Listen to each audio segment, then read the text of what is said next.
Bonjour à toutes et à tous. Cette semaine, nous allons approfondir quelques points que nous avons abordés la semaine dernière. Et pour commencer, j'aimerais vous demander de vous souvenir d'un instant dans votre vie où vous avez aimé intensément quelqu'un et où cela vous a inspiré. Vous vous rappelez ? À ce moment, vous aviez sans doute l'impression que le monde vous appartenait. Et c'était sans doute vrai, car lorsque l'on aime, on possède là la vraie richesse, la plus importante, et tout devient possible. Et lorsque vous aimez, vous devenez comme une source. Avez-vous déjà observé une source ? Que se passe-t-il à cet endroit ? Eh bien, toute la vie se met à se développer quand l'eau coule. Des oiseaux viennent boire, des animaux aussi, des fleurs poussent, des plantes, des arbres. Voilà un lieu où tout était stérile qui devient un paradis simplement grâce à de l'eau qui jaillit. Cette richesse, vous la possédez. Cet amour, il vous est accessible à tout moment et pour tout ce qui vous entoure. Et si vous le faites jaillir de vous, alors vous deviendrez comme cette source et tout changera. Certains vont me répondre qu'ils ont déjà aimé, mais qu'on les a trahis. Alors ils ont arrêté, car ils se sont fait avoir. Les personnes qui pensent ainsi se croient très intelligentes et n'aiment plus rien ou plus grand-chose. D'ailleurs, on entend souvent dans leur bouche des phrases comme « trop bon, trop con ». Mais au final, qui sont les premières victimes de cette attitude ? Ce sont elles-mêmes.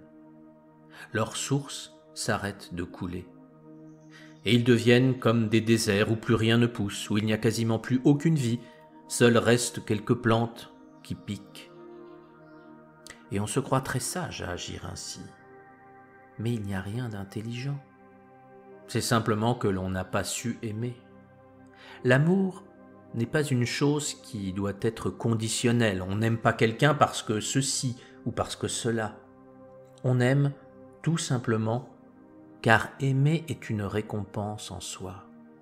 Aimer se suffit à lui-même et apporte la joie et l'inspiration. Si on vous aime en retour, tant mieux. Mais cela ne doit pas être quelque chose que l'on doit attendre, car si on attend quelque chose en retour de son amour, alors ce n'est plus de l'amour. Vous devenez comme un banquier qui accepte de prêter de l'argent uniquement s'il a un pourcentage d'intérêt en retour. Non. Aimer doit se suffire à lui-même, car en aimant ainsi, vous devenez comme Dieu. Vous êtes sans cesse dans l'amour et l'inspiration. Un véritable amour n'est pas une flatterie que vous ne pensez pas, mais un amour profond, intense, comme celui auquel vous avez pensé en début de vidéo. Ainsi, ce ne sont pas vos défauts et votre partie sombre que vous aimez, mais Dieu qui est en vous. Et cet amour le réveille. Et ainsi, il peut se mettre au travail en vous et tout changer. Car oui, l'amour peut tout changer. L'amour divin peut vous redonner la santé, l'inspiration, la joie. Même si vous êtes perdu au fin fond du monde et que vous ne possédez rien, et être seul, sans amis, si vous possédez cet amour divin, alors vous aurez plus que tous les grands milliardaires de ce monde. Donc voilà, c'est simple. Ce que vous devez faire pour commencer votre journée, aimez-vous vous-même. Et ainsi, vous êtes à l'image de Dieu. Et vous aimez d'un amour puissant qui n'attend rien. Car cet amour, c'est la seule et unique richesse qui existe. Dans le monde divin, c'est la seule monnaie qui existe. Je sais que certains d'entre vous vont être choqués en entendant parler de monnaie dans le monde divin. Mais il faut savoir que tout ce qui existe dans notre monde existe, car il existe dans le monde divin. Donc oui, il y a des magasins et de l'argent dans le monde divin. Seulement, vous ne payez pas en dollars ou en euros, non, vous payez en amour. Et lorsque le plus grand des milliardaires de ce monde arrive au ciel et veut acheter quelque chose, on lui demande « Quelle est la qualité de votre amour ?» Alors celui-ci dira qu'il s'en moque, mais qu'en revanche, il possède plusieurs milliards de dollars. On lui répondra que ces milliards ne valent rien ici. Il dira alors qu'il connaît le président des États-Unis, ou tel grand juge, ou tel grand personnage de ce monde, et qu'on ferait mieux de l'écouter. Mais on lui répondra, ici, nous ne connaissons pas ces personnes. Donc on lui demandera, as-tu aimé ton prochain? As-tu aimé ce passant que tu as croisé dans la rue? Non, non, il ne me servait à rien, c'était un imbécile qui ne connaissait personne d'important, et en plus il n'avait pas d'argent, pourquoi voulez-vous que je l'aime? Alors on lui répondra, si tu as été incapable d'aimer et d'estimer tes frères humains, tu ne possèdes rien, ici tu ne pourras rien acheter. Et ce que l'on peut acheter dans des banques célestes, c'est l'inspiration, la joie, la créativité et bien d'autres choses encore. Donc ces personnes très importantes et influentes sur Terre seront renvoyées, tout simplement. Et vous alors, que se passera-t-il pour vous? Vous pensez que vous n'êtes pas comme ces gens, que vous êtes simples et bien meilleurs. En êtes-vous sûr? On vous dira, as-tu aimé ton président? Vous direz, oh non, il est méprisable, c'est un être abject qui ne pense qu'aux riches, je le méprise. Mais alors on vous dira, en quoi es-tu différent de lui qui méprise le peuple? En quoi es-tu différent de ces hommes politiques qui méprisent ceux qui ne leur rapportent rien, si tu les méprises aussi? Donc vous voyez, la seule façon de transformer ce monde, c'est d'aimer en permanence et sans attendre en retour. Attention, aimer ne signifie pas être stupide et penser que tout le monde va vous écouter. Bien sûr que vous savez qu'il existe des bandits, des gens malhonnêtes, des personnes qui vont chercher à vous arnaquer et vous tromper. Et aimer ne signifie pas donner tout ce que l'on possède à des imbéciles, bien sûr que non. Mais si vous choisissez de les aimer réellement, aussi horribles soient-ils, alors vous éveillerez quelque chose en eux. Pour vous l'expliquer, je vais vous parler d'une image que j'utilise souvent qui concerne les diapasons. Est-ce que vous avez déjà vu le fonctionnement des diapasons? Si vous possédez deux diapasons identiques et que vous vous mettez à en faire vibrer un, alors le second lui aussi se met à vibrer sans que personne ne le touche. Eh bien, c'est ainsi que cela se passe. Si vous aimez d'un amour divin un ennemi ou une personne malfaisante, alors vous faites vibrer en elle sa partie divine.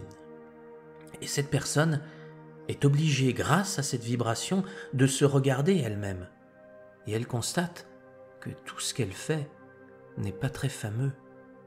Mais ce ne sont pas vos critiques, votre mépris ou vos remarques qui la changeront, non. Face à une critique, en général, on cherche au contraire à se justifier pour expliquer pourquoi on agit ainsi. Mais face à l'amour divin, alors là, on ne peut rien. C'est pour cela que Jésus nous disait qu'il faut aimer ses ennemis.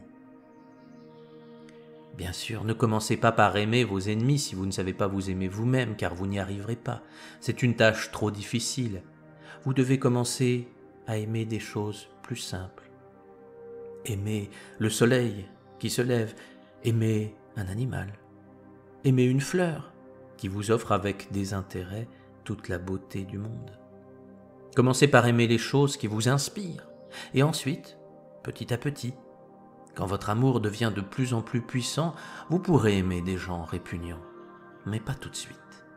Commencez donc par vous-même. Aimez le divin en vous, à chaque heure de la journée.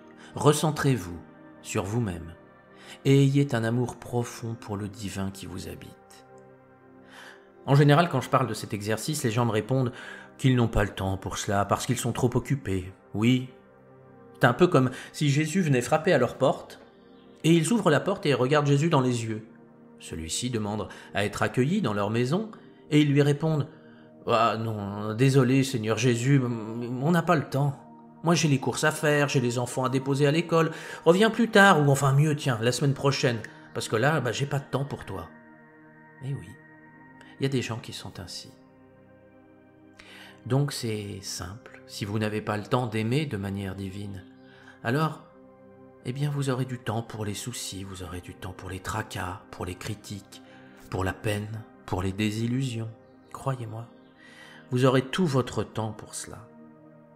C'est le sens du passage dans la Bible où Jésus maudit un figuier qui ne donne pas de fruits. Si vous ne donnez pas d'amour, donc de fruits, quand Jésus vient vous visiter, que vous n'avez pas de temps à lui accorder, alors vous serez comme maudit, car vous n'avez pas de temps pour Dieu, mais simplement des énergies pour la critique, la haine, les calomnies, ou pour des futilités.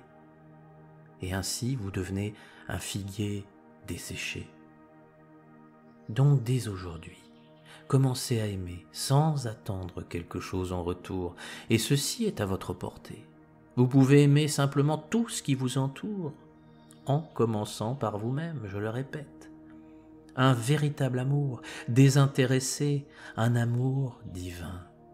Lorsque vous vous levez, aimez le soleil qui vous apporte la vie, aimez le ciel et ses nuages qui apportent l'eau, aimez la terre qui permet à la nourriture de croître, aimez les minéraux, aimez les végétaux, aimez les animaux, aimez les hommes et aimez les grands êtres divins qui vous inspirent le meilleur. Et alors, vous serez une source inépuisable. Comme il est dit dans l'Évangile selon saint Jean, « Celui qui croit en moi, des fleuves d'eau vive couleront de son sein. » Et vous aussi, de l'amour jaillira en permanence de cette source, car cet amour est divin et donc inépuisable. Il ne tient qu'à vous de le déverser sur le monde. Ce monde en a plus besoin que jamais. Ce monde est devenu une terre stérile et desséchée par le mensonge, la peur, par les haines. Il est donc plus qu'urgent que vous, mes amis, chacun d'entre vous, commenciez dès maintenant à aimer. Que votre amour rende cette terre fertile, que votre amour éteigne les incendies de la haine et de la calomnie, que votre amour fasse grandir les arbres de la vie qui donneront des fruits merveilleux dont se délectera le Seigneur lui-même.